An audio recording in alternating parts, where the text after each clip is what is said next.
Père Céleste, nous ne faisons que racheter le temps maintenant, jusqu'à ce que tu viennes. Le glorieux réveil que nous avons tant apprécié, qui s'est répandu à travers tout le pays et tout autour du monde, au point que les feux du réveil ont brûlé dans chaque nation sous le ciel. Tout autour du monde, en ce moment, de glorieuses réunions de guérison se déroulent, 24 heures sur 24, et tout autour du monde. Cela a commencé il y a quelques années. Des gens tout simples sont sortis en croyant, et c'est ce qui a amené le réveil. Père Céleste, maintenant nous glanons dans nos villes et dans tout notre pays. Y en a-t-il, Seigneur, qui ne sont pas encore entrés? Si c'est le cas, notre Dieu, nous te prions de les envoyer. S'il y a des âmes à Dallas qui peuvent être rachetées, accorde, Seigneur, que par un moyen quelconque, d'une façon quelconque, tu les fasses entrer au cours de cette série de réunions. Nous ne sommes pas trop bien considérés dans le monde et nous nous attendons à cela. Mais quand notre Seigneur est venu sur terre, lui non plus n'était pas très bien considéré. Mais il y en avait des millions dans le monde à ce moment-là, et il n'y en a que quelques-uns qui l'ont écouté. Mais tous ceux qui avaient été destinés à la vie l'ont écouté. Ô Dieu, je te prie sincèrement de donner ce soir, et tout le long de la série de réunions, à tous ceux de Dallas qui n'ont pas encore le sceau de Dieu sur leur front, accorde-leur d'entrer, d'être glorieusement remplis du Saint-Esprit. Je te prie de guérir tous ceux qui sont malades et affligés dans toute la région ici, qui ont la foi. Bénis notre brave et distingué frère Grant. Oh, de le voir tellement plus fort, ce brave homme qui s'était vraiment ruiné la santé, à se tenir dans les lignes de prière avec la plus profonde sincérité, et je suis de tout cœur avec lui. Je suis tellement heureux de voir, Seigneur, que tu l'as béni de façon tellement merveilleuse. Que ta main miséricordieuse soit sur lui et sur tous ceux qui t'aiment dans ce pays et qui attendent ta venue. Bénis ta parole. Et Père, nous prions que Jésus lui-même vienne à nous sous une forme tellement réelle, d'une façon tellement réelle, qu'aucun de nous ne manque de le voir, et que tous ceux que tu as destinés à la vie le reçoivent. Que ceux qui sont malades le reçoivent et qu'ils soient guéris pour la gloire du royaume de Dieu. C'est au nom de Jésus-Christ que nous le demandons. Amen. Maintenant, nous essayerons de terminer les réunions entre 9h et 9h30 à cause du nombre de personnes et pour que vous puissiez revenir demain soir. Juste pour formuler quelques mots ce soir, je veux prendre un passage de l'Écriture que j'ai lu bien des fois. Et y a-t-il ici des gens qui n'ont jamais été dans une des réunions? Levez la main pour voir. Oh là là, il y a pratiquement 80 ou 90% de la salle, ou des gens qui sont dans la salle qui n'ont jamais assisté à une réunion. Nous sommes heureux que vous soyez avec nous pour cette première fois. Or, chacun sait qu'aucun homme n'en guérit un autre. Pas même un médecin ne peut vous guérir. La guérison vient de Dieu. Je suis l'Éternel qui guérit toutes tes maladies. Aucun médecin ne vous dira qu'il a les médicaments qui vont vous guérir. S'il le fait, il vous donne une fausse information. En effet, les frères Mayo, lors d'un entretien récemment, quand le petit Donnie Morton a été guéri au Canada, celui que les Mayo avaient refusé, c'était arrivé sur la côte ouest. Vous avez vu ça dans le Reader's Digest. Ils m'ont fait venir pour un entretien et ils disaient « Nous ne prétendons pas être des guérisseurs, frère Branham. Nous prétendons seulement aider la nature. Il y a un seul guérisseur, c'est Dieu. Dieu est le seul qui puisse former des cellules, produire la vie. Par conséquent, l'homme n'a pas le pouvoir de faire ça. Un médecin peut replacer un os ou vous donner un médicament pour empoisonner les microbes. Il en met une certaine dose et un antidote pour que ça ne vous tue pas, mais que ça tue le microbe et ainsi de suite. il peut faire ça. Mais les tissus qui ont été déchirés, ou l'os qui a été fracturé, l'appendicite qui a été enlevé, l'appendice, il ne peut pas guérir ça. Il faut que ce soit Dieu. C'est Dieu qui guérit. Man can remove something that's causing it. If it's possible to move that organ, he can cut it out, clog up the blood veins and S'il peut le cerner, il pourra l'enlever, mais guérir ça, il ne le peut pas, et il vous le dira. S'il peut le cerner, il pourra l'enlever, mais guérir ça, il ne le peut pas, et il vous le dira. Or, la guérison vient de Dieu seul. Dieu seul a acquis pour nous notre guérison.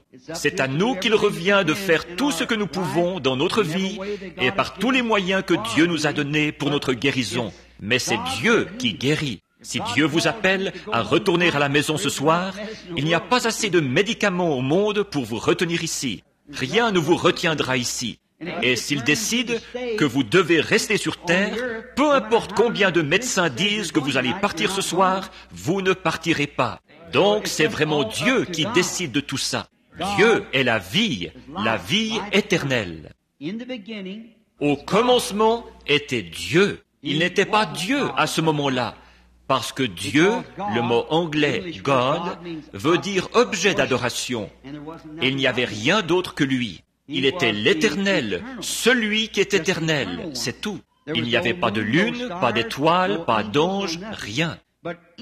Mais dans cet être que nous appelons Dieu, notre Père, il y avait des attributs. En lui, il y avait l'attribut de Père, en lui, il y avait l'attribut de Dieu, en lui, il y avait l'attribut de Fils, en lui, il y avait l'attribut de Sauveur, en lui, il y avait l'attribut de Guérisseur. Et toutes ces choses que nous voyons maintenant ne font que manifester ces attributs. Or, si vous étiez dans ces pensées au commencement, si vous avez la vie éternelle, il n'y a qu'une forme de vie éternelle. La vie éternelle n'a pas eu de commencement et elle n'a pas de fin. Donc, si vous avez la vie éternelle, vous étiez un attribut des pensées de Dieu avant qu'il y ait quoi que ce soit d'autre que lui. Votre forme, votre silhouette et ce dans quoi vous êtes maintenant, ce n'est qu'un négatif quand vous arrivez aux alentours de 20, 22 ans. Vous étiez un négatif et la mort développe la photo pour donner le positif. Que quand cette tente sur la terre sera détruite, nous en avons déjà une qui nous attend. Voyez? Ceci, la manifestation là, ça montre ce qui est en train de se faire. Comme Dieu est devenu Dieu quand il a créé des anges. Il est devenu Fils quand il a créé Christ, Jésus. Il est devenu Sauveur quand Jésus est mort. Il devient guérisseur quand il était blessé pour nos péchés, par ses meurtrissures nous sommes guéris. Voyez? Toutes ces choses sont des attributs de Dieu, de sorte qu'à la fin, la Bible a dit, Jésus a dit, vous connaîtrez que je suis dans le Père en moi, moi en vous, et vous en moi. C'est Dieu qui devient tangible. Votre propre femme, vous et votre mari, c'est seulement une ombre, un négatif de Dieu et de son épouse à lui, l'Église. Vous voyez, c'est seulement l'attribut de Dieu qui est montré par des ombres et des types, comme l'Ancien Testament en était un du Nouveau. Voyez? Alors, à la fin, tout ça se rejoint. Dieu tangible. Dieu en Christ, tangible, fait chair, qui a habité parmi nous. Et dans ce glorieux millénium à venir, Dieu, sous la forme de Christ, est assis sur le trône de David. Et l'Église, son épouse, le mari et la femme ensemble. Oh, c'est ce qu'il y a de plus. C'est assez pour enflammer le cœur d'un croyant. Dans ces glorieuses heures que nous vivons, alors que tous les espoirs et les nations et tout le reste s'écroulent sur nous, en dessous de nous, nous avons un royaume. Nous sommes baptisés dans ce royaume. Maintenant, nous allons prendre les quelques mots de ce petit message de ce soir pour vous présenter ce que je voudrais que vous voyiez pendant la série de réunions. Nous lisons dans l'Évangile de Jean au chapitre 12 et au verset 20. Et notre thème, toujours, depuis le commencement, c'est le même que ce soir, et celui qu'on retrouve sur toute notre documentation et tout. Hébreux 13, 8. Jésus-Christ, le même hier, aujourd'hui et pour toujours. Or, quelques Grecs du nombre de ceux qui étaient montés pour adorer pendant la fête s'adressèrent à Philippe de Bethsaïda et lui dirent avec instance, « Messieurs, nous voudrions voir Jésus. » Maintenant, voici la question que nous posons ce soir. S'il est le même hier, aujourd'hui et pour toujours, et que ces Grecs, des gens des nations, ont demandé à le voir, et qu'il leur a été permis de le faire par un de ses serviteurs, alors, s'il reste toujours le même hier, aujourd'hui et pour toujours, pourquoi ne pourrions-nous pas le voir ce soir? Voyez?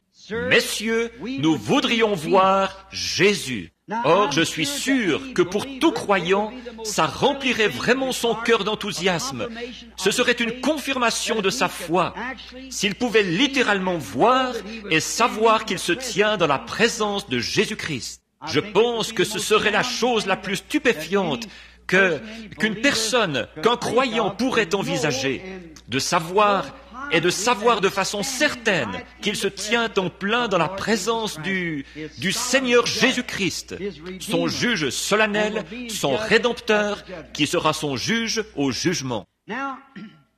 Bon, cette question a été posée. Ces Grecs étaient montés pour l'adoration, et c'étaient peut-être des prosélytes de la religion juive. Et ils étaient à la fête, donc ce devaient être des prosélytes. Et ils avaient entendu parler de Jésus. La foi vient de ce qu'on entend, et de ce qu'on entend la parole de Dieu. Or, quelque part dans l'Écriture, nul doute qu'ils avaient entendu ou lu comment allait être le Messie. Donc, ils savaient que s'ils pouvaient, cet homme qui prétendait être le Messie, il aurait nécessairement les attributs que devait posséder le Messie. Or, il y avait eu beaucoup de faux Messies qui s'étaient élevés. Nous savons qu'il y en avait même eu un qui s'appelait Jésus, qui s'était élevé juste avant le oint. Le Messie, c'était le oint, ce qui veut dire le Christ, un homme oint du Saint-Esprit, la plénitude de Dieu. C'était le Messie, Dieu dans un homme. L'homme et Dieu sont devenus un, quand Dieu est entré dans un homme. Or, ces Grecs étaient très curieux. Ils avaient entendu des choses formidables au sujet de cet homme qui faisait ces déclarations. Et je les admire parce qu'ils ont eu assez de sincérité pour examiner ça de plus près. Je pense que si seulement nous agissions tous plus de la sorte, que nous examinions de plus près ce que nous entendons dire, et que nous le jugions selon la parole. Or, Dieu ne change jamais sa manière de faire les choses. Il reste toujours pareil. Maintenant, il ne peut pas changer parce que la décision première de Dieu est la sienne. Il doit toujours s'en tenir à cette décision quand il est appelé à entrer en scène comme aujourd'hui. Dieu a été appelé à entrer en scène la première fois que le péché a été commis dans le jardin d'Éden. Et il a dû prendre une décision quant à la façon dont il allait racheter l'homme. Et il a pris sa décision en le rachetant par le sang versé d'un innocent. Et il n'a jamais changé ça. Nous avons essayé de les instruire. Nous avons construit des tours et des villes, et des théologies et de l'instruction, et des dénominations d'église. Et on les a fait entrer par la dénomination. Et ça n'a jamais marché, et ça ne marchera jamais. Dieu sauve l'homme par le sang versé de l'innocent. Il ne change jamais ça. Peu importe quelle meilleure manière nous pensons avoir. C'est la décision de Dieu. Et il ne peut décider une chose aujourd'hui et autre chose demain. Quand il prend une décision, il est parfait. Il n'a jamais à revenir dessus. Quand Dieu dit quelque chose, c'est éternellement juste. Parce qu'il est éternel et ses paroles sont éternelles.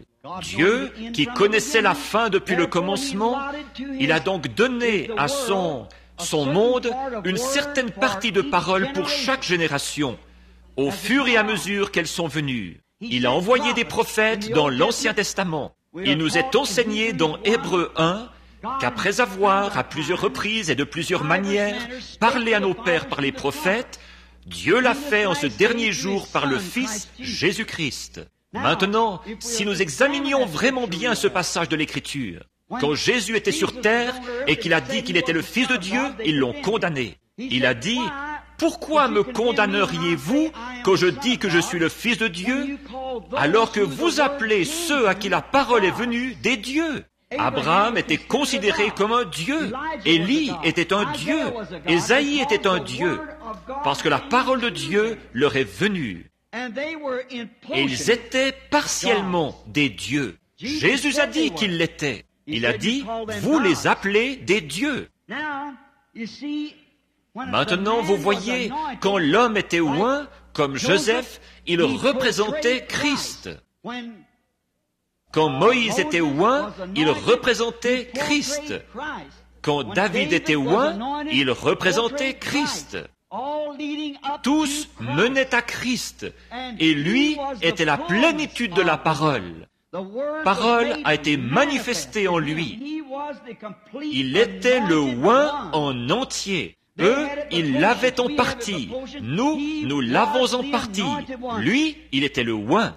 Le plan de Dieu tout entier reposait en lui. Le plan de Dieu, avant la fondation du monde, de racheter un monde perdu, était en lui. Il était la parole, et il est encore la parole, le même hier, aujourd'hui et pour toujours.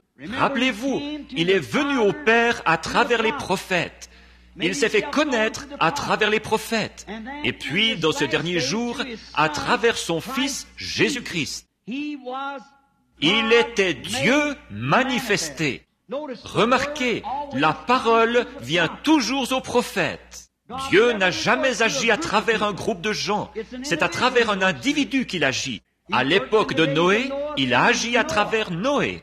À l'époque de Moïse, il a agi à travers Moïse. À l'époque d'Élie, il a agi à travers Élie, à travers Élisée et Élie, à travers Ésaïe et ses prophètes, au fur et à mesure qu'ils se sont succédés au cours de l'âge. Et puis, quand il était ici, il a été pleinement manifesté, pas dans des pharisiens, des sadducéens, mais en Jésus-Christ. Il était la parole. Voilà pourquoi il pouvait dire ce qu'il a dit. Voilà les déclarations qu'il pouvait faire. Or, ces Grecs savaient cela. Vous voyez, dans chaque âge, Dieu a donné une certaine quantité de paroles. Et les églises embrouillent tout. Alors il envoie un prophète parmi eux et il confirme cette parole. C'est toujours pareil. Chaque fois, comme aujourd'hui nous parlons et nous disons que les méthodistes, les luthériens ont dit, quand vous croyez, c'est tout ce que vous avez à faire. Vous êtes justifiés par la foi. Croyez. Beaucoup ont dit qu'ils croyaient et ils ne l'avaient pas. Nous savons cela. Wesley est arrivé avec ce qui était appelé la seconde œuvre de la grâce, la sanctification. Tous ceux qui crient et qui sont sanctifiés l'ont. Beaucoup ont crié et ne l'avaient pas. La Pentecôte est arrivée, ils ont dit, tous ceux qui parlent en langue l'ont. Beaucoup ont parlé en langue et ne l'avaient pas. Ceux de la science chrétienne sont arrivés et ils ont dit, c'est l'amour, le fruit de l'esprit. Beaucoup d'entre eux produisent du fruit de l'esprit et ne l'ont pas. Ces pharisiens pouvaient produire 10 fois plus de fruits que Jésus. Saviez-vous cela? Or, si je prenais, disons, et que Dieu me pardonne, mais je vais prendre l'autre côté. Je vais dire, il y a un homme ici à Dallas, un jeune homme, là, sorti de par ici, de nulle part, dans un quartier pauvre ici, qui se dit prophète en Galilée. Il va un peu partout. Je vous ai rassemblés pour vous montrer ce qui ne va pas. Cet homme prétend être prophète. Or, je veux vous demander quelque chose. Qui a étudié depuis son enfance, sinon votre bon vieux sacrificateur, ce saint homme? Qui s'est tenu avec votre père et votre mère quand vous êtes nés, sinon votre bon vieux sacrificateur, ce saint homme? Qui vous a pris dans ses bras et vous a circoncis et consacré au Seigneur le 8e jour, sinon votre bon vieux sacrificateur, ce saint homme? Qui va vous voir quand vous êtes malade et dans le besoin, sinon votre bon vieux sacrificateur, ce saint homme? Qui a étudié et consenti des sacrifices pendant toute sa jeunesse pour apprendre les lois et tout, Sinon votre bon vieux sacrificateur, ce saint homme. D'où ce jeune homme est-il venu, ce Jésus de Nazareth? À quelle école est-il allé? À quelle organisation appartient-il? Quelle carte d'association porte-t-il? Aucune. D'ailleurs, tout ce qu'il fait, c'est de condamner ceux qui en ont une. Qui est cet homme, d'abord? Et vous, les hommes d'affaires? Jéhovah a demandé un agneau comme sacrifice, du sang. Et votre bon vieux sacrificateur, ce saint homme, il a installé des petits enclos là-bas. Vous êtes commerçant et vous vendez de la soie et tout. Alors, il a fait un endroit là-bas pour que vous, les commerçants, vous puissiez en acheter un avec votre argent, un agneau, pour l'offrir pour vos péchés. Qu'est-ce que ce jeune homme a fait? Il est arrivé là-bas et il a renversé ces choses. Il les a regardées d'un regard furieux. Il les a chassées à coups de fouet. Il a renversé les tables des changeurs. Appelleriez-vous cela le fruit de l'esprit? Non, il faut dire que non. Il essayait même de vous empêcher d'être sauvés. Votre sang, le sang que Jéhovah a demandé, ça ne pourrait pas venir de Jéhovah. Vous voyez combien c'était invraisemblable? Ces sacrificateurs de ce jour-là, ou ces prophètes, n'ont-ils pas, quand Josaphat et Akab étaient assis ensemble, et que 400 sacrificateurs qui avaient reçu une solide formation à l'école sont montés là, et ont dit à Akab et aux autres, « Ce pays vous appartient. Ce n'est pas juste que les Philistins se remplissent le ventre du blé qui appartient à Israël. Le Dieu Tout-Puissant nous a donné ceci, et ainsi dit le Seigneur, monte. » Mais vous savez, Josaphat était un homme spirituel. Il y avait un petit quelque chose qui clochait. Il a dit, « N'en as-tu pas encore un que tu puisses consulter ?» Il a dit, « J'en ai un, mais je le hais. » Oui, c'est sûr. Il a dit, il prophétise toujours du mal. Il condamne notre peuple dans tout ce qu'il fait. Il n'est pas d'accord avec les autres. Il a dit, que le roi ne parle pas ainsi, mais qu'il le fasse venir. Et quand le petit Michée, fils de Jimla, est venu, il a eu une vision.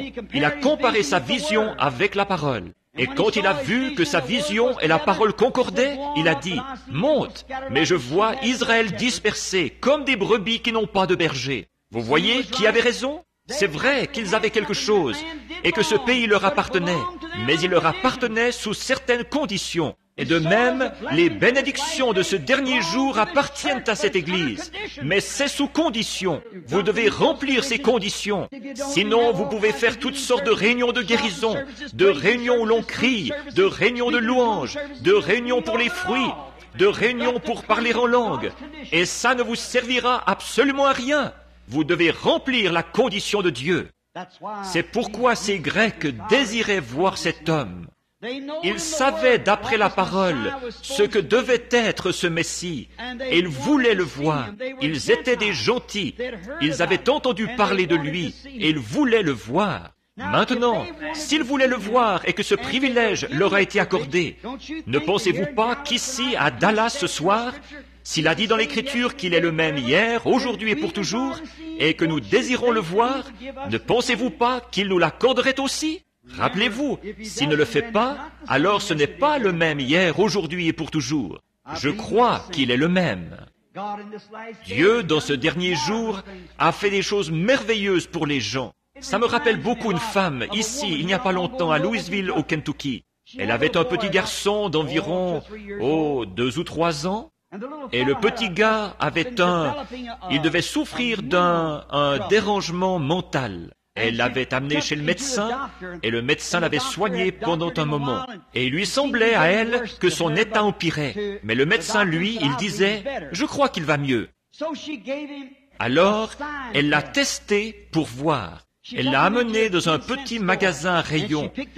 Elle a ramassé quelque chose qui aurait dû attirer l'attention de ce petit garçon. Et il ne le regardait pas. Et elle est allée vers un autre rayon. Et elle a ramassé quelque chose qui aurait dû attirer son attention, un petit pistolet d'enfant ou quelque chose, et ça n'attirait toujours pas son attention. Et elle faisait tout ce qu'elle pouvait, et les gens la regardaient, qui devenaient hystériques. Alors elle est allée à un endroit où il y avait une petite clochette. Elle l'a ramassée, elle l'a agitée hystériquement devant ses yeux. Elle disait, « Chérie, regarde !» Et le petit gars ne faisait que regarder dans le vide. Et elle a laissé tomber cette petite chose par terre. Elle s'est mise à hurler, elle criait « Oh non, non !» Et certaines personnes qui étaient dans le magasin sont allées lui porter secours et voir ce qui n'allait pas. Elle a dit « Mon petit garçon, le docteur dit qu'il va mieux, mais il ne va pas mieux. Tout ce qui devrait attirer son attention, celle d'un petit garçon comme lui, ça ne l'attire pas. Il ne fait que regarder dans le vide. » Je pense que c'est là l'état auquel notre Église est en train d'aboutir. Dieu a agité chaque don qu'il a promis dans la Bible devant nous, et nous continuons à regarder dans le vide, et nous cherchons quelque chose ailleurs. Il semble que c'est un état spirituel de l'Église, qu'il manque de voir l'heure dans laquelle ils vivent. Ils cherchent une sensation ou quelque chose bien loin dans l'avenir. L'homme fait toujours ça. Il bénit toujours Dieu pour ce qu'il a fait. Il s'attend à ce qu'il va faire. Il ne tient aucun compte de ce qu'il est en train de faire. Vous manquez de voir l'heure où nous vivons. Voilà ce que ces Grecs voulaient savoir. Quelle était l'heure et ce que le Messie devait être. La portion de l'Écriture qui était révélée pour ce jour-là, si ce Messie l'accomplissait, voilà la preuve. C'est la parole de l'heure confirmée qui est la preuve. Ce n'est pas qu'il devait avoir les fruits de l'esprit, qu'il devait être un homme de loi auprès des tribunaux de justice pour son organisation, ou l'une de celles des pharisiens ou des sadducéens. Il était la manifestation de la parole de Dieu promise pour cette heure-là. Vous voulez voir ce qu'est le fruit de l'esprit? Observez ce que la Bible promet pour une heure donnée, et cherchez-en la confirmation. Voilà la preuve. Jésus a dit, vous sondez les Écritures parce que vous pensez avoir en elles la vie éternelle. Ce sont elles qui rendent témoignage de moi. Voilà ce qui prouve qui je suis. Nous regardons maintenant un passage de l'Écriture avant de passer à autre chose. Jésus a dit, quand il était ici sur terre, dans le livre de Luc, que ce qui arriva au jour de Sodome arrivera de même à la venue du Fils de l'homme. Remarquez là, et ce qui arriva au jour de Noé avant le déluge. Or Jésus lisait la même Bible que vous et moi nous lisons. Et toutes ces choses étaient des ombres. Maintenant, si vous voulez voir ce qui est arrivé avant le jour de Noé, reprenez et lisez dans la Genèse. Il a seulement dit, ils mangeaient, buvaient, se mariaient leurs enfants. Mais si vous remarquez, reprenez Genèse 6 et lisez-le. Et là, voyez ce qui est arrivé. Nous voyons là-bas que quand les fils de Dieu virent que les filles des hommes étaient belles, ils en ont pris pour femmes des tribunaux de divorce, des fils de Dieu, des hommes de renom, des hommes célèbres. Regardez aujourd'hui nos gens haut placés, de grands hommes dans le monde, comme ce noble lord en Angleterre, tout récemment. Le magazine Life avait fait un article là-dessus, qu'on a trouvé avec des stripteaseuses et tout. Regardez notre gouverneur de New York et tous les autres pays alentours, l'immoralité. Regardez les divorces. L'Amérique est à la tête des nations pour les divorces du reste du monde. Regardez les femmes, comment elles s'habillent pour sortir dans la rue. Et comment les hommes, la première chose à laquelle ils pensent presque aujourd'hui, c'est quelque chose d'immoral. Toutes les distractions, sur les cigarettes, le whisky, n'importe quoi, ou un spectacle quelconque, il faut toujours qu'il y ait une femme immorale là-dedans. Ce qui arriva au jour de Noé, Jésus a dit, et ce qui arriva au jour de Sodome. Rappelez-vous, il a laissé ça tranquille. Est-ce qu'ils sont le tableau de Sodome? Il y a eu 3 catégories de gens dans le monde, toujours. Ce sont les croyants, les soi-disant croyants et les incroyants. Ils sont là dans chaque groupe. Nous en parlerons peut-être un soir au cours de la semaine. Mais à cette époque-là, il y avait les incroyants, les sodomites. Il y avait les soi-disant croyants qui étaient Lot et son groupe. Et il y avait les appelés à sortir et élus, c'était Abraham, qui n'était pas dans Sodome. 3 anges sont descendus juste avant que le fils promis arrive. Ainsi, Abraham avait séjourné et il avait attendu un fils promis. Et Lot avait entièrement oublié la promesse. Il était parti à Sodome et les sodomites ne le croyaient pas au départ. Mais remarquez, là, par une chaude matinée, 3 êtres sont descendus du ciel. Et comme ils se sont avancés vers Abraham, l'un d'eux est resté avec lui. Et 2 d'entre eux sont descendus à Sodome pour appeler à sortir ceux qui restaient à Sodome, Lot, et ceux qui étaient allés avec lui. Et il n'en a eu que 3, 8 à l'époque de Noé. Ça, c'est une déclaration plutôt forte pour ce jour qui vient. Ce qui arriva, 3 et 8. Remarquez, il y en avait un, cependant, qui était venu à Abraham. Or, celui qui était descendu à Sodome, ils ont prêché là-bas. Les 2 qui étaient allés là-bas, ils ont prêché et leur ont dit que l'heure approchait où le monde des nations allait être entièrement brûlé. Maintenant, comparez le tableau de Sodome à celui d'aujourd'hui. Pas Noé, l'eau, mais cette fois-ci le feu pour détruire le monde des nations.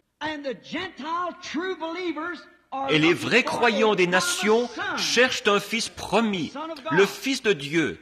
Et nous avons attendu. Ils ne sont pas dans Sodome. Ils sont appelés à sortir. Celui de Sodome, c'était ce membre d'église tiède. Et un genre de Billy Graham contemporain est descendu à Sodome parmi les dénominations, un Oral Roberts. Et ils sont là-dedans, ils cognent dur par l'Évangile, ça les a aveuglés. Regardez bien le signe qu'il a accompli là-bas pour ceux-là. Maintenant, regardez Abraham, l'élu, dans son groupe à lui. Il y en a un qui est resté là-bas et qui a accompli un signe pour eux. Vous savez, dans toute l'histoire du monde, toute l'histoire de l'Église, jamais une seule fois, il n'y a eu un réformateur ou un homme qui ait jamais eu un grand ministère pour ceux des nations dont le nom se soit terminé en H-A-M, comme A-B-R-A-H-A-M, jusqu'à maintenant. C'est G-R-A-H-A-M, 6 lettres. Abraham, c'est 7 lettres. 6 lettres, G-R-A-H-A-M. Billy Graham, un grand revivaliste, qui est là-bas à Sodome, parmi ces églises des dénominations, pour rappeler ceux qu'il peut à sortir. Nous avons eu Billy Sunday, Finney, Sankey, Moody, Knox, Calvin, ainsi de suite, mais jamais un G-R-A-H-A-M, ou qui que ce soit se terminant en H-A-M, jamais auparavant. Il y en a un là-bas pour l'église formaliste à Sodome qui se termine en H-A-M, ce qui veut dire Père des nations. Et puis, il y en avait un qui est resté là-haut avec Abraham, qui était assis, la tente, le dos tourné à la tente, et il a dit, Abraham, pas Abraham, ce qu'il était quelques jours auparavant. Abraham, où est ta femme Sarah? S-A-R-R-A, pas S-A-R-A-I, vous voyez? Où est ta femme Sarah? Il a dit, elle est dans la tente derrière toi. Il a dit, je vais te visiter. Un pronom personnel, vais te visiter selon la promesse que je t'ai donnée. Et Sarah, qui était âgée de 100 ans, dans la tente, a ri en elle-même en disant dans son cœur, comment puis-je, moi qui suis vieille, avoir à nouveau du plaisir avec mon Seigneur, et que lui est vieux?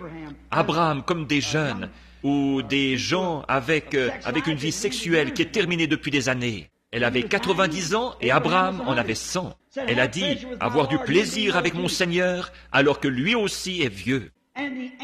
Et l'ange, le messager qui était pour l'Église spirituelle, a discerné ce qu'elle avait, ce qu'elle disait dans son cœur. Et il a dit, pourquoi Sarah a-t-elle douté de ceci? Tu vois, en disant dans son cœur, cela ne se peut pas. Et Sarah a essayé de le nier. Mais comme elle faisait partie d'Abraham, son incrédulité l'aurait condamnée. Mais Dieu ne pouvait pas la reprendre, parce qu'elle faisait partie d'Abraham. L'Église aurait été condamnée depuis longtemps, mais elle fait partie de Christ. Remarquez le signe qu'il a accompli en disant ce qu'elle faisait, alors qu'il lui tournait le dos. Jésus a dit que ça se reproduirait au jour de la venue du Fils de l'homme. Nous voyons le Billy Graham, nous voyons le feu prêt à tomber, l'Église qui attend un Fils promis. Et voilà, Tout est là, comme il faut. Nous attendons cette heure-là, le Fils promis. Et rappelez-vous, le dernier signe qu'Abraham a vu. Et nous qui sommes nés de l'Esprit de Christ, nous sommes la semence royale d'Abraham. Jésus a promis que la semence royale d'Abraham verrait le même signe que leur père Abraham avait vu avant que le Fils promis arrive. Il n'y a pas eu un seul autre signe. Abraham, tout de suite, Sarah est devenue mère et Isaac est arrivé. Le dernier signe, c'était Dieu manifesté dans la chair d'un homme. Là, quelqu'un m'a dit, il a dit, « Frère Branham, vous ne croyez pas que c'était Dieu ?» Eh bien, Abraham a dit qu'il l'était. Il l'a appelé Elohim. Et regardez voir si ça ne s'écrit pas avec un L majuscule. Voyez si au début, à l'origine, ce n'est pas là la même chose que c'était. Au commencement, Dieu créa, Elohim, celui qui est entièrement suffisant. Dieu qui se manifeste dans son Église, au milieu de son peuple. Jésus a dit, ici Dieu était manifesté dans un homme, Jésus-Christ, le même hier, aujourd'hui et pour toujours. L'Église est passée par toutes sortes de signes. Eh bien, ensuite, quand Dieu agite le dernier signe devant eux, ils restent là à regarder dans le vide. Que Dieu ait pitié de nous. Combien nous reste-t-il encore de temps de grâce? Il est peut-être plus tard que nous ne le pensons. Rappelez-vous ma première citation. Les gens continueront en pensant être sauvés comme à Sodome. Qu'est-ce qu'il était? Qu'est-ce que ces Grecs ont vu en lui? Qu'est-ce qu'il était? Ce qu'ils voyaient en lui à l'époque, ce qu'ils cherchaient, ils devaient l'avoir vu. Maintenant, regardez dans Deutéronome chapitre 18, versets 15 à 20. Moïse, Dieu a dit à Moïse, et Moïse l'a dit au peuple, « L'Éternel ton Dieu suscitera un prophète semblable à moi. Il arrivera que celui qui ne l'écoutera pas sera retranché du milieu du peuple. Dieu ne change jamais son plan. » Donc ces Grecs attendaient un prophète. Or, ça faisait 400 ans qu'ils n'avaient pas eu de prophète, depuis Malachie. Mais ces Grecs savaient que cette parole qui était promise pour ce jour-là devait être un prophète. L'Éternel ton Dieu suscitera un prophète comme moi. En effet, la parole ne vient qu'au prophète, à rien d'autre qu'au... Combien comprennent ça? Voyez? Regardez, c'est tellement parfait que quand Jean, qui était le prophète, se tenait dans les eaux en train de baptiser, alors Jésus est venu à lui dans l'eau. La parole est venue au prophète. Il était la parole et il est venu à Jean dans l'eau. Dieu ne change jamais son système. Il ne change jamais sa façon de faire. Il est le Dieu immuable. Maintenant, les églises n'ont pas cru ça, pas du tout, mais ça n'a pas arrêté le programme de Dieu. Celui-ci a continué quand même. Or, Pierre, son père était pharisien. Sans doute qu'André, qui était un disciple de Jean, a entendu quand il a été présenté. Il a dit, « Voici le Messie, je vois une lumière au-dessus de lui, comme une colombe qui descend sur lui. » Il a rendu témoignage. Il a dit, « Celui qui m'a dit dans le désert, va baptiser d'eau. » A dit, « Celui sur qui tu verras l'Esprit, cette lumière, descendre comme une colombe. » C'était peut-être la même colonne de feu qui a suivi les enfants d'Israël dans le désert, qui est venue sur lui, parce que c'était le oint, le logos. Elle est venue sur lui et il a dit, « J'en rends témoignage, voici le Messie. » Alors Pierre est venu avec André à la réunion. Voyons ce qu'il était. Et si nous voyons ce qu'il était, alors nous saurons ce qu'il est maintenant. Et la façon dont ils l'ont reconnu à l'époque, ce devrait être la même façon dont on le reconnaît aujourd'hui, puisqu'il est le même hier, aujourd'hui et pour toujours. Maintenant, dans le contexte de sa promesse, voici ce qu'il ferait.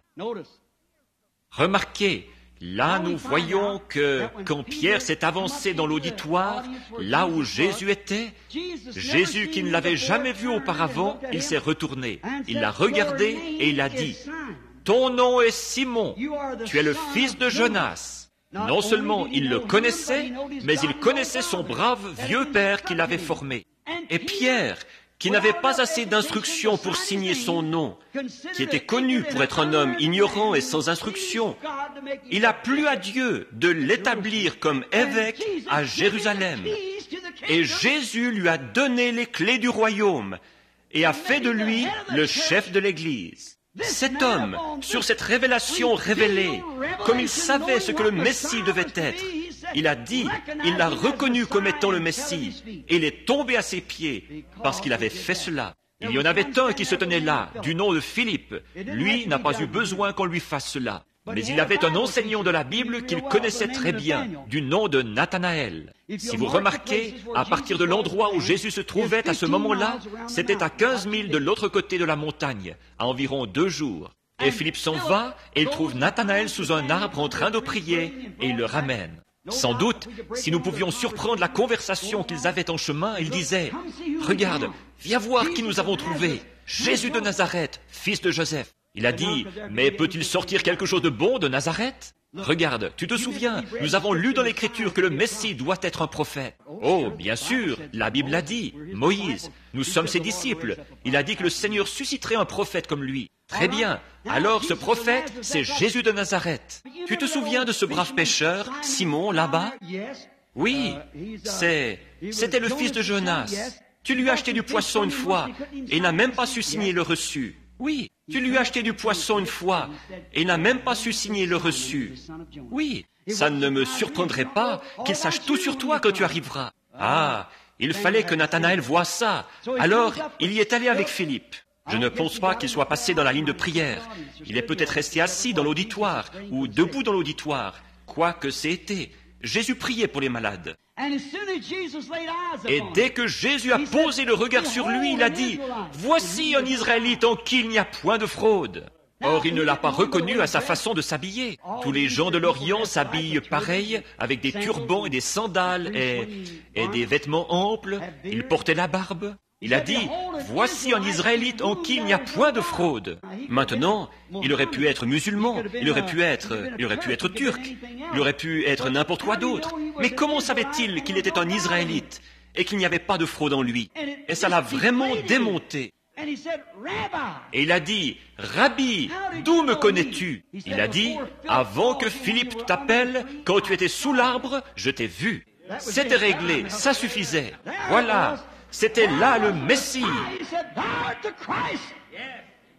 Il a dit, « Tu es le Christ, le roi d'Israël. » Peut-être que son pasteur se tenait là, mais ça ne l'a pas dérangé. Il y en avait qui se tenaient là, qui disaient, « Cet homme est Belzébul. » Il devait répondre devant leur assemblée, vous savez. Il disait, « Cet homme fait ça par la puissance du diable. C'est un diseur de bonne aventure ou quelque chose. » Jésus a dit, « Vous me traitez de ça, d'un mauvais nom, les œuvres de Dieu d'un mauvais nom ?» Il a dit, « Vous dites ça du Fils de l'homme, je vous pardonne. Mais quand le Saint-Esprit viendra, en cet âge-ci, pour faire la même chose, une seule parole contre lui ne sera jamais pardonnée dans ce monde-ci, ni dans le monde à venir. » C'est ce qu'il a dit. Je crois que ce qu'il dit est juste.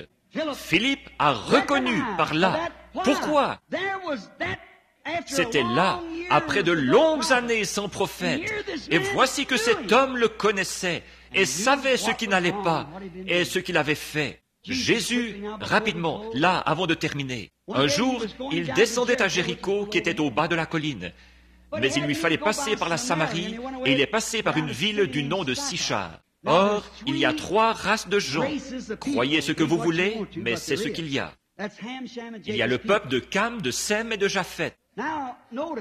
Maintenant, remarquez, quand les Juifs, ils attendaient un Messie, les Samaritains étaient à moitié Juifs et à moitié des nations. Ils attendaient aussi un Messie.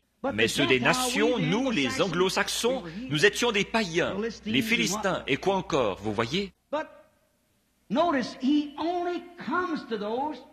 Mais remarquez, il ne vient qu'à ceux qui l'attendent. Il ne guérira ce soir que ceux qui s'attendent à ce qu'il guérisse. Il ne sauvera que ceux qui s'attendent à être sauvés. Et remarquez-le maintenant, alors qu'il envoie les disciples dans la petite ville de Sichar pour aller chercher des provisions. Pendant qu'ils étaient partis, une jolie jeune femme est arrivée. Elle était une femme de mauvaise réputation. On l'appellerait aujourd'hui peut-être une fille de trottoir. Peut-être que ses parents l'avaient jetée à la rue quand elle était petite fille, et que c'est comme ça qu'elle gagnait sa vie. Mais il y avait quelque chose dans le cœur de cette petite dame. Elle était venue vers 11 heures parce qu'elle ne pouvait pas venir avec les autres jeunes filles. Si quelqu'un ici est déjà allé en Inde et dans les pays de l'Orient, comme les coutumes ne changent jamais, ils ne peuvent pas se côtoyer, les gens bien et les gens pas bien. Alors elle est arrivée et Jésus était assis là, au milieu d'un paysage qui ressemblait un peu à celui-ci, là, des treilles disposées au-dessus d'un puits, et le puits public de la ville était là, et les gens venaient chercher de l'eau. Et elle est venue presque vers midi pour aller chercher son eau, alors que les jeunes filles viennent chercher de l'eau tôt le matin. Elles, là-bas, elles font leur lessive et des choses comme ça. Son gagne-pain à elle était différent. Alors elle venait vers midi chercher la sienne quand les jeunes filles n'étaient pas là parce qu'on l'aurait chassée du puits. Et alors, elle, sans avoir remarqué qu'il y avait quelqu'un assis là, elle a attaché les petits crochets à la cruche. Elle l'a fait descendre avec le treuil dans le puits. Elle s'est mise à la remonter. Elle a entendu une voix qui disait « Femme, donne-moi à boire ». Et elle a regardé de ce côté-là. Et il y avait là un homme assis. Il était juif. Il devait paraître un peu plus âgé qu'il ne l'était vraiment, parce qu'il n'avait que 30 ans, environ 33, et la Bible dit qu'il en paraissait 50. Vous savez, les Juifs ont dit, « Tu es un homme qui n'a pas plus de 50 ans, et tu dis que tu as vu Abraham ?» Il a dit, « Avant qu'Abraham fût, je suis. » Vous voyez? Alors, il devait avoir la barbe grisonnante ou quelque chose comme ça quand elle l'a regardé. Elle l'a regardé. L'œuvre qu'il accomplissait devait avoir terriblement marqué sa vie physique. Il a dit, apporte-moi à boire. Et elle a dit, vous n'avez pas coutume, vous les Samaris, ou vous les Juifs, de nous poser une telle question à nous, les Samaritaines. Et il a dit, mais si tu savais à qui tu parles, c'est toi qui me demanderais à boire. Alors elle a dit, le puits est profond. Qu'est-ce qu'il était en train de faire? Il était en train de contacter son esprit. Vous voyez? Le Père, il a dit dans Jean 5, 19, « En vérité, je vous le dis, le Fils ne peut rien faire de lui-même. Il ne fait que ce qu'il voit faire au Père. » Souvenez-vous de ça, là. Notez ça dans vos livres. Vous voyez? Jésus ne faisait jamais rien avant d'avoir vu en vision quoi faire. C'est vrai. Pas entend, mais ce que je vois. Le Fils ne peut rien faire, il ne fait que ce qu'il voit faire au Père. Alors il le fait pareillement. Il exécutait comme un rôle. Aucun homme ne peut faire quoi que ce soit, en fait, à part ce que Dieu lui dit de faire.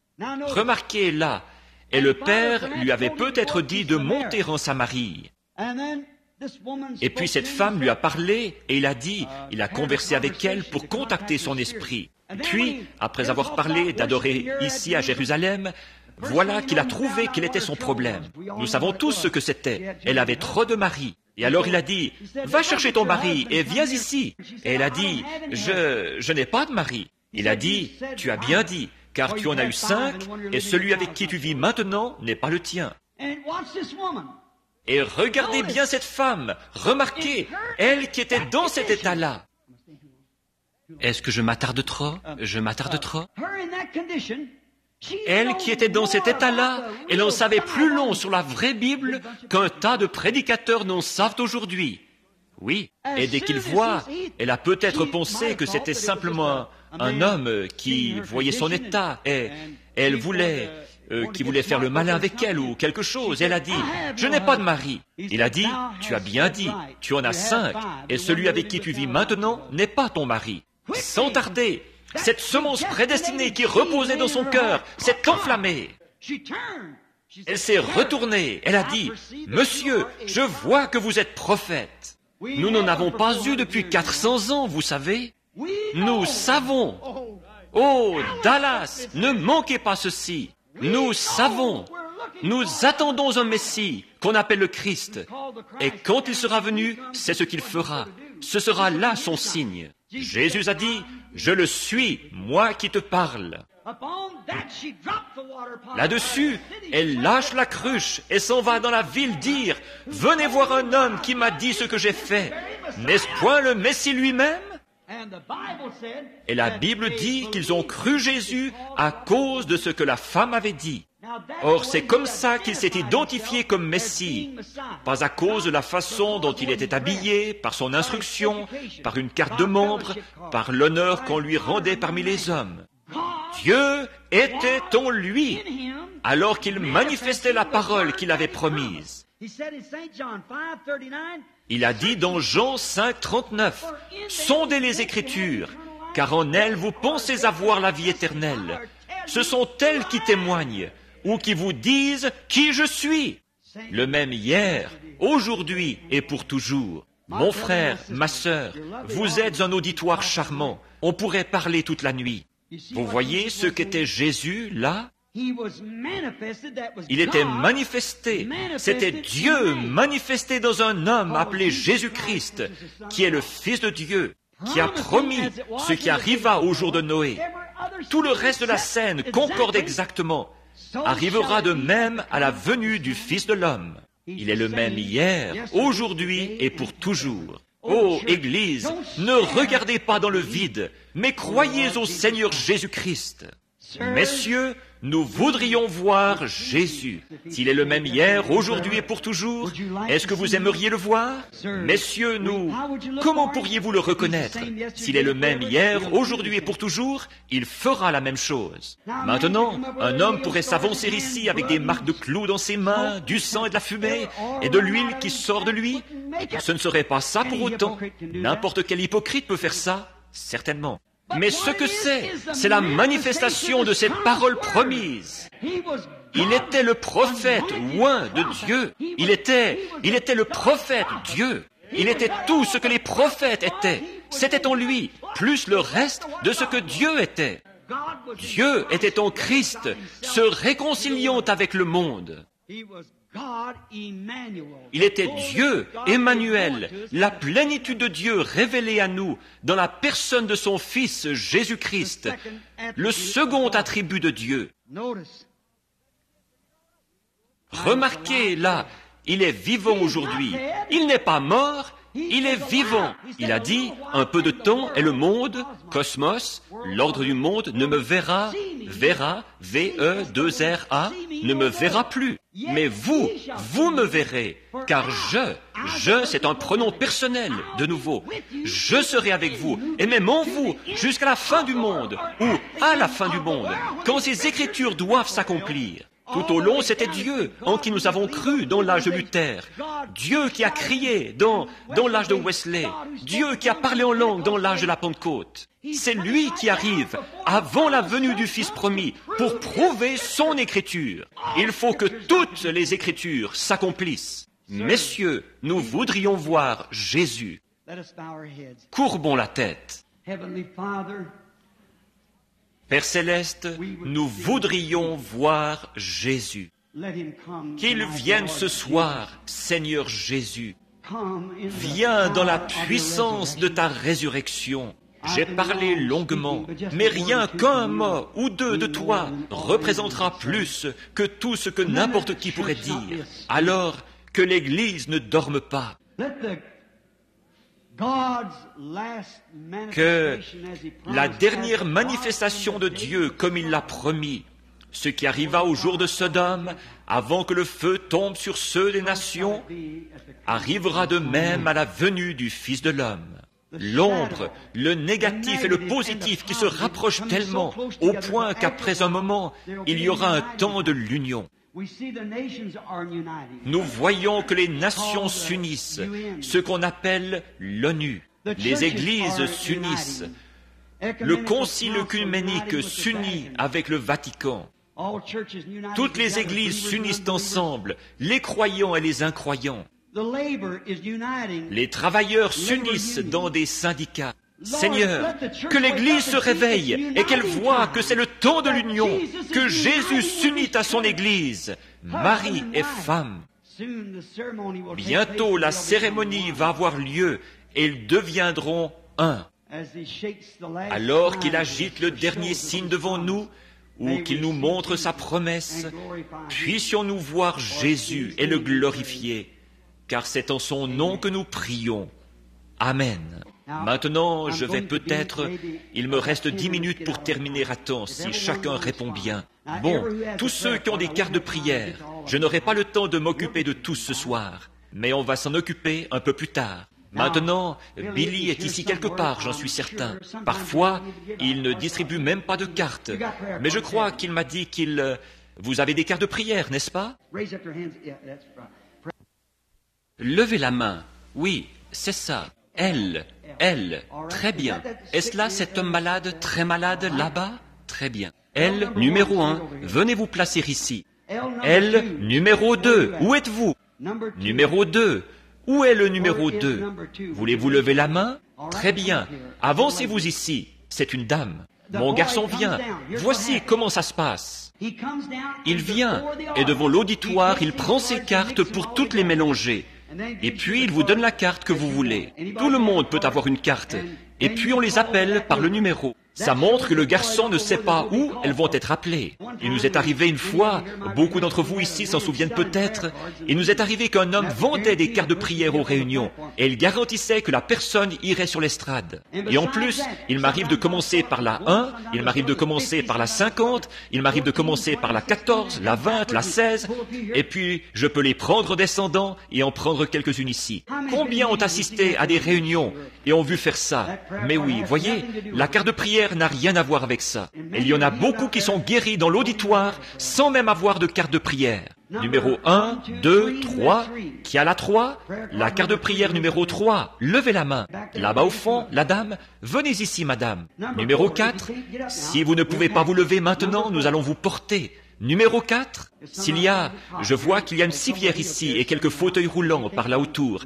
Si vous ne pouvez pas venir, nous vous porterons. Numéro 4, numéro 5, la carte de prière numéro 5, numéro 6, 7, 8, 9, 10. Que cela s'avance maintenant par numéro s'ils le peuvent. Voyons voir. 1, 2, 3, 4, 5, 6, 7, 8, 9. Est-ce qu'ils y sont tous? Ils y sont. Arrêtons-nous là un instant. Nous manquons un peu de temps. Je n'aime pas terminer après 9h30. Maintenant, combien dans l'auditoire n'ont pas de carte de prière? Et vous voulez que Jésus vous guérisse? Et vous savez qu'il peut vous guérir? Levez la main. Peu m'importe si vous êtes dans le balcon, peu importe où vous êtes. Maintenant, regardez, cette femme qui a touché le vêtement, pendant qu'ils les mettent en ligne. Cette femme qui a touché son vêtement, elle n'avait pas de carte de prière, peut-être. Mais elle a dit, maintenant écoutez bien là.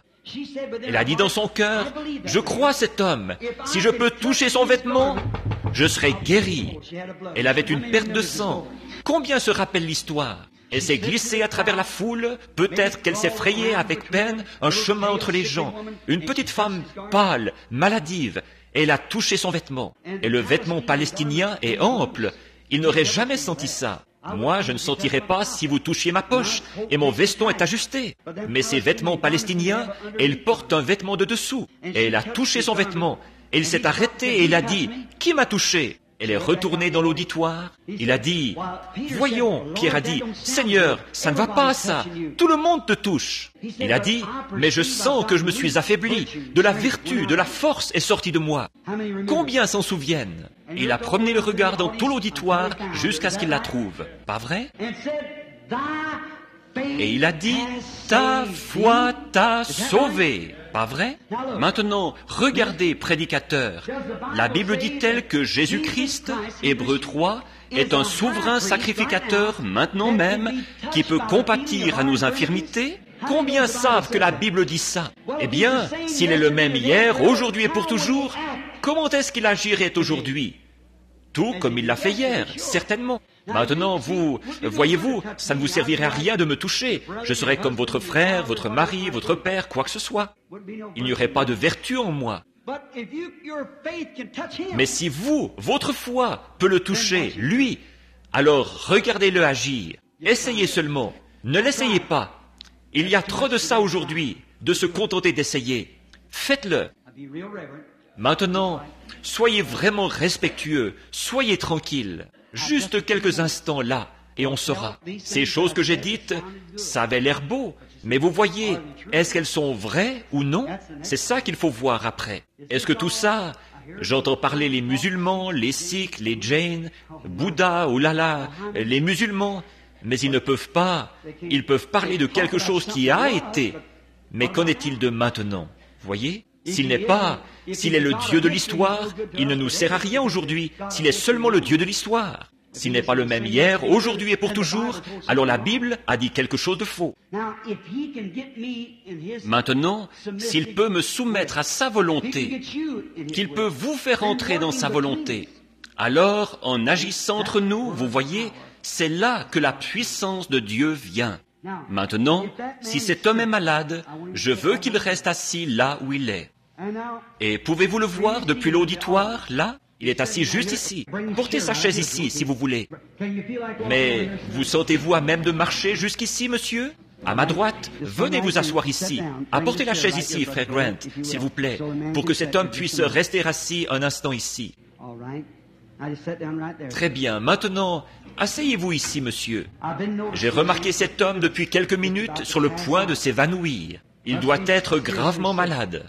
Je ne sais pas. Et si je le savais, et que je pouvais l'aider, et que je ne le fasse pas, alors je ne serais pas digne de me tenir derrière cette estrade ici, et de vous parler à vous autres, vous les chrétiens. Mais cet homme n'est probablement pas aussi âgé que moi. Et c'est notre... Nous sommes probablement des inconnus l'un pour l'autre. Vous ne me connaissez pas, je suppose. Mais moi, je ne vous connais pas. Vous m'avez vu à Jonesboro il y a environ 15 ans, quand j'étais là-bas à des réunions. C'est ça. Eh bien, ça a été glorieux là-bas. Je crois que c'était avec frère Richard Reed. Maintenant, si cet homme qui est assis ici, souffrant, si je pouvais le guérir et que je ne le fasse pas, quel genre de personne est-ce que je serais? Mais je ne peux pas le guérir. Mais maintenant, si nous voyions Jésus et que Jésus se tienne ici et qu'il porte ce costume qu'il m'a donné là, est-ce que Jésus dirait, « Venez ici et je vais vous guérir » Faites attention là, si vous connaissez votre Bible, vous voyez? Non, monsieur, il l'a déjà fait. Il ne pourrait pas le faire aujourd'hui. Il l'a déjà fait. Il a été blessé pour nos péchés. C'est par ses meurtrissures que nous avons été sauvés. C'est par ses meurtrissures que nous avons été guéris, plutôt. Très bien. Bon, mais Jésus pourrait se déclarer pour faire savoir à cet homme quel est son problème, ou quelque chose qui ne va pas, ou quelque chose qu'il a fait. Pas vrai? Et comme ça, il saurait que Christ est ici. Parce que moi, je ne le connais pas. Je lève les mains là. Il a dit qu'il était aux réunions de Jonesboro il y a 15 ans de ça. Je n'ai jamais vu cet homme de ma vie, pour autant que je sache. Il était peut-être assis au fond. Demain, eh bien, je ne connais personne ici. Je crois savoir que c'est M. Way qui est assis ici. Un Anglais qui est assis ici même, que je connais, qui était tombé mort dans mon église l'autre jour à Jeffersonville en Indiana. Il était tombé mort. Son épouse est là, quelque part par ici. Elle est infirmière. Pendant que je parlais, cet homme est tombé mort. Il est tombé mort d'un coup. Je suis descendu, lui imposer les mains. Il est ici. Voyez? Si seulement je peux tenir l'assemblée tranquille pendant assez longtemps, jusqu'à ce que le Saint-Esprit puisse descendre. Ne vous agitez pas, restez simplement assis, tranquille, vous voyez? Maintenant, monsieur, je voudrais que vous regardiez par ici un petit instant. J'ai parlé, et je suis ici pour vous aider maintenant. Et si je peux vous aider, je ferai tout ce que je peux. Maintenant, ce que j'ai dit ici dans l'Écriture, Dieu est tenu, parce que je crois que c'est maintenant les derniers jours. Dieu est tenu d'accomplir cette parole, et c'est ce qu'il a promis de faire. Et si lui pouvait me dire quelque chose que vous avez fait, ou quelque chose qui ne va pas chez vous, ou pourquoi vous êtes ici, ou quoi que ce soit, vous sauriez si c'est vrai ou non. Vous en seriez témoin. Mais maintenant, si je m'avance ici et que je vous impose les mains, que je dis « Gloire à Dieu, vous êtes guéris », gloire à Dieu, ce serait bien, ce serait parfaitement bien, si vous le croyez. Mais s'il vous dit ce que vous avez fait, ou une cause, la raison pour laquelle vous êtes malade, ou quelque chose comme ça, alors vous sauriez. S'il pouvait vous dire ce qui est arrivé, sûrement qu'il saurait ce qui va arriver. Ce serait vrai, oui. Est-ce que mon auditoire croit ça? Maintenant, qu'est-ce que je suis en train de faire à cet homme? J'essaye de contacter son esprit, tout comme notre Seigneur l'a fait au puits avec cette femme. Je ne le connais pas, je ne l'ai jamais vu. Maintenant, il y en a beaucoup ici, des malades, beaucoup qui prient. Et maintenant, Père Céleste, nous prenons tout esprit ici sous notre contrôle pour la gloire de Dieu, afin que tes Écritures s'accomplissent. La Bible dit que c'est pour ça que Jésus guérissait, afin que les Écritures s'accomplissent. Et c'est la raison pour laquelle tu fais preuve de miséricorde en ces derniers jours, afin que les Écritures s'accomplissent. Nous venons de parler d'elles ce soir. Accorde-le, Seigneur, au nom de Jésus. Amen. Maintenant, regardez-moi un petit instant pour voir si le Seigneur va me révéler quel est votre problème. Et s'il le fait, allez-vous... S'il me dit quel est votre problème, vous semblez être très malade. S'il me dit ce qui ne va pas chez vous ou quelque chose, alors vous croirez. Vous saurez que ça ne peut être que lui.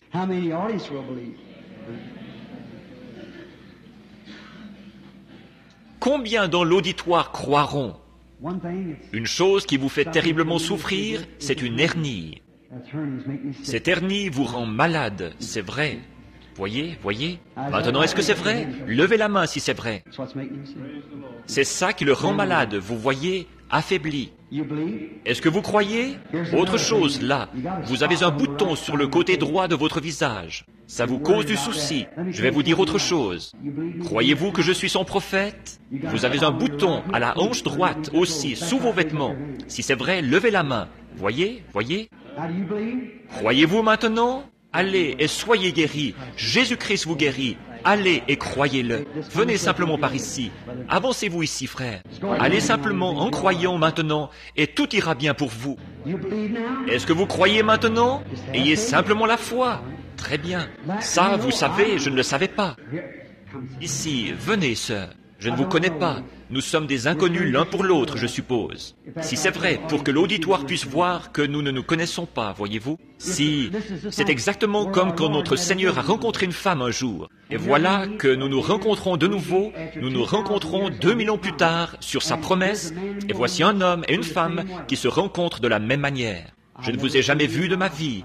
Je pense que nous sommes complètement inconnus l'un à l'autre, mais Dieu nous connaît tous les deux. Now, if the Holy Spirit, Christ, Maintenant, si le Saint-Esprit, Christ, en moi et en vous, révèle pourquoi vous êtes ici, ou quelque chose à votre sujet, serez-vous enthousiasmé comme cette femme l'a été ce jour-là? Maintenant, ce pourquoi vous êtes ici, c'est pour qu'on prie, et qu'on prie pour une maladie que vous avez au sein. C'est ça. Si c'est vrai, levez la main. Maintenant, croyez-vous que Dieu peut me dire de quel sein il s'agit? C'est le sein droit, c'est ça. Il y a des gens qui n'arrêtent pas de dire là-bas, quelqu'un est entré en disant, ça, il le devine. Je ne le devine pas, ne pensez pas ça, ça entrave, vous voyez. Maintenant, souvenez-vous, vous ne pouvez pas cacher vos pensées là. Oui, c'est vrai, oui, c'est ça. Tenez, vous devriez croire, vous êtes prédicateur, une femme prédicateur. C'est vrai, n'est-ce pas? Très bien. Allez, croyez maintenant, et vous irez bien. God bless you. Que Dieu vous bénisse, croyez seulement. You believe? How do you Est-ce que vous croyez? We're strangers to each other. Bonjour, nous sommes des inconnus l'un pour l'autre. Je ne vous connais pas. Dieu, lui, vous connaît. Si c'est vrai, levez la main pour que... You're a lot Vous younger êtes beaucoup than plus I am. jeune que moi. Maybe the woman that met our Lord was a lot younger. Peut-être que la femme qui a rencontré notre Seigneur l'était, beaucoup plus jeune. Maintenant, une autre femme se tenait ici. Somebody out there believing. Il y a quelqu'un là dans l'auditoire qui croit. La voilà, elle est assise là, elle a des troubles respiratoires, pas vrai? De qui avez-vous touché le vêtement? Le sien. It's over now. C'est fini maintenant. Jésus-Christ vous guérit. He's the same. Il est le même hier, aujourd'hui et pour toujours. Maintenant, cette femme est à 20 pieds de moi, mais ce n'est pas moi qui l'a touchée, c'est le souverain sacrificateur qui l'a touchée. Don't you see? I had my back to her. It shows Ne voyez-vous pas? Je lui tournais le dos. Ça montre qu'il est le même, qui a fait la promesse, exactement le même aujourd'hui. Vous souffrez d'une maladie nerveuse. Vous êtes très nerveuse, surtout tard le soir. Quand vous êtes fatigué et épuisé, vous êtes très nerveuse. Et puis, vous avez un empoisonnement dans votre corps. C'est un empoisonnement dans le sang, mais c'est juste. Et puis, vous avez vraiment un fardeau pour que quelqu'un soit sauvé, n'est-ce pas? Et oui, c'est vrai. Croyez-vous maintenant? Très bien. Allez, comme vous l'avez cru, qu'il vous soit fait ainsi. Ayez la foi. Don't doubt. Have faith. Ne doutez pas, ayez foi en Dieu, croyez simplement. Bonjour madame, je vous suis inconnu, je suppose. Si c'est vrai, alors levons les mains pour qu'il voie. I've never seen her in my life. Je ne l'ai jamais vu de ma vie. Jesus Christ is saying. Jésus-Christ est le même hier, aujourd'hui et pour toujours. Croyez-vous cela? If the Lord Si le Seigneur Jésus dit à cette femme ici même, maintenant, quelque chose à son sujet dont je ne sais rien, Well, if we're strangers, she's just standing here, see? All right? eh bien, nous ne nous connaissons pas. Elle se tient là, c'est tout, vous voyez? Très bien. Est-ce que vous croiriez? Vous avez un problème d'estomac qui vous fait souffrir. Vous qui êtes assis là, avec un manteau noir, il vous fait souffrir maintenant même. Si c'est vrai, levez la main. Voyez? You know why? It's Vous the savez stomach pourquoi? too. Cette femme aussi, c'est l'estomac. Voyez, c'est vrai. Vous voyez ce trait noir qui va de l'un à l'autre là? C'est un démon, voyez? Il essaye de se défiler, vous voyez? Il ne peut pas. Il ne peut pas se cacher devant Dieu, ça c'est certain. Nous sommes dans la présence de Jésus-Christ. Vous devez croire, ayez la foi. Qu'est-ce qu'il a touché? Ce n'est pas moi qui l'a touché. Je ne connais pas cet homme, il m'est inconnu. Est-ce que nous sommes des inconnus l'un pour l'autre, monsieur? Je ne vous connais pas. Levez la main si c'est vrai. Voyez? Qu'est-ce qu'il a touché? Jésus-Christ. Ne manquez pas de voir quelque chose. Maintenant, cette femme, ici, oui.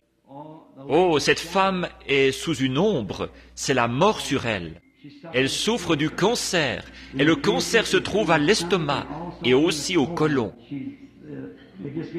Ils viennent de la condamner. Elle se meurt du cancer. C'est vrai, n'est-ce pas, madame? C'est ce qu'on vous a dit. Maintenant, regardez ici. Vous, il n'y a qu'un seul espoir pour vous, c'est Christ. Croyez-vous que je suis son serviteur? Il faut qu'il y ait quelque chose qui me dise ça, n'est-ce pas? Il faut qu'il y ait quelque chose qui le fasse.